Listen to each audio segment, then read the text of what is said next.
আমাদের যে এই ফ্যাক্টরিতে যে চাটা তৈরি হচ্ছে, এই চায়ের ব্র্যান্ড হচ্ছে জলপেশ টি। এটা আমরা 2013 সালে এই ফ্যাক্টরিটা তৈরি করি।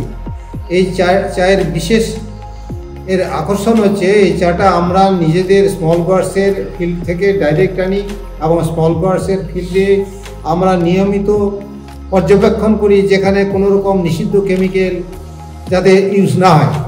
এবং এখানে আমাদের একটা বড় কমিটি আছে, এক্সিকিউটিভ কমিটি, তারা দেখভাল করে। এবং এইখানে যে চাটা আমাদের নিজের পাতা দিয়ে নিজের চা তৈরি করি, সেটা হচ্ছে নিরাপদ চা এবং স্বাস্থ্যের পক্ষে পরিবেশ বান্ধব। এটাই হচ্ছে সবচেয়ে আমাদের বড় কোয়ালিটি। এবং আমাদের এই চাটা যে তৈরি হয়, এটা আমরা দেশ বিদেশে বিভিন্ন জায়গায় আমরা এটাকে এখনও মার্কেটিং করে যাচ্ছি। আশা করছি আগামী দিনে এই চা আমাদের আরও বেশি মার্কেটে সমাদৃত হবে।